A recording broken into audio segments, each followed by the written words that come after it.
بسم اللہ الرحمن الرحیم۔ آج ہم بات کریں گے P P S C lecturer Arabic کے انٹرویو کے حوالے سے۔ آج 11 جنوری 2021 آج P P S C lecturer Arabic کا انٹرویو تھا اور میرے ایک دوست اس میں شامل تھے۔ ان سے میری بات ہوئی ہے، انہوں نے اس حوالے سے مجھے تمام تر معلومات دی ہیں کہ کس طرح وہ کمرہ امتحان میں داخل ہوئے، یعنی انٹرویو کے کمرے میں داخل ہوئے اور کس طرح ان سے سوالات کیے گئے۔ تو انہوں نے بتایا ہے کہ سب سے پہلا سوال جب میں انٹرویو کے کمرے میں داخل ہوا تو انہوں نے مجھ سے سب سے پہلا سوال کیا کہ آپ اپنا انٹروڈکشن کروائیں، یعنی اپنا تعارف کروائیں، آپ کون ہیں۔ تو وہ دوست کہتے ہیں میں نے جو مجھے معلوم تھا، جو آتا تھا، وہ میں نے اپنا انٹروڈکشن کرایا۔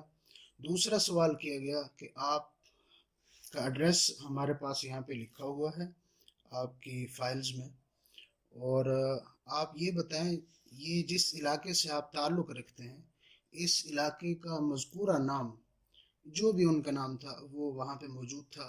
تو انہوں نے کہا یہ نام آپ کے اس علاقے کا کیوں ہے، یعنی یہ نام کیوں رکھا گیا، اس نام کی وجہ تسمیہ کیا ہے وہ بتائیں۔ اور وہ دوست ایک سرکاری اسکول میں ٹیچر ہیں عربی کے۔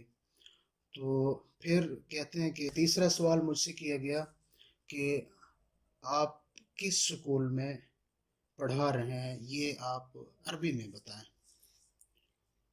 پہلے ان سے پوچھا گیا کہ آپ کیا کام کرتے ہیں، تو انہوں نے بتایا کہ میں عربی ٹیچر ہوں۔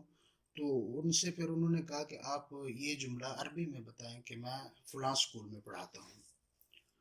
اس کے بعد ان سے چوتھا سوال کیا گیا کہ آج بہت سردی ہے، اس کی ٹرانسلیشن کریں عربی زبان میں، اس جملے کو کہ آج بہت سردی ہے عربی زبان میں ٹرانسلیٹ کریں۔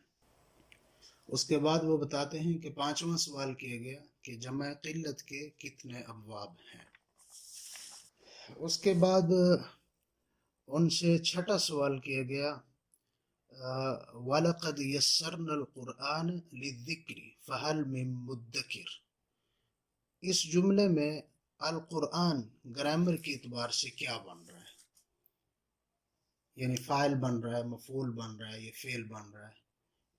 یہ پوچھا گیا کہ القرآن اس جملے کے اندر کیا بن رہا ہے۔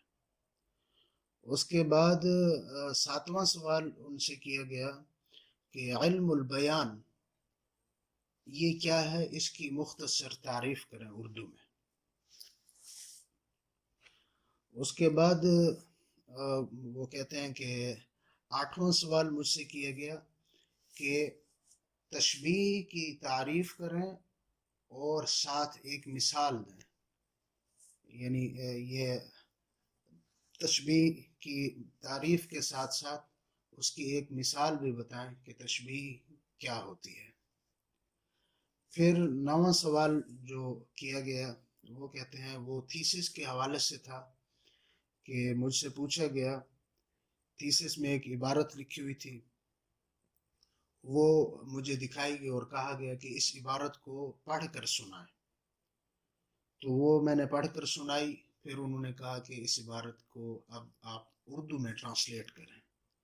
اردو میں ٹرانسلیٹ کیا، پھر انہوں نے کہا کہ اس عبارت کی وضاحت کریں، ہمیں اردو میں سمجھائیں کہ اس عبارت میں آپ کیا کہنا چاہتے ہیں۔ اور آخر میں دو تین سوالات اس طرح وہ کہتے ہیں تھیسس سے پوچھے گئے کہ کچھ تھیسس کے فوائد کے بارے میں پوچھا گیا کہ آپ نے یہ تھیسس لکھا ہے، اس کے کیا فوائد ہیں۔ اور پھر ایک سوال کیا گیا کہ آپ نے یہ جو تھیسس لکھا ہے، اس تھیسس سے کوئی طالب علم یا کوئی اسٹوڈنٹ اگر کچھ حاصل کرنا چاہے تو آپ کو کیا لگتا ہے اس تھیسس سے وہ کیا حاصل کر پائے گا، یعنی جو آپ نے اس کے ایک تو آپ نے رسمی فوائد بتائے ہیں، دوسرے معاشرے کے اندر اگر کوئی شخص کوئی اسٹوڈنٹ آپ کا تھیسس پڑھتا ہے تو اس کو اس سے کیا فائدہ پہنچے گا۔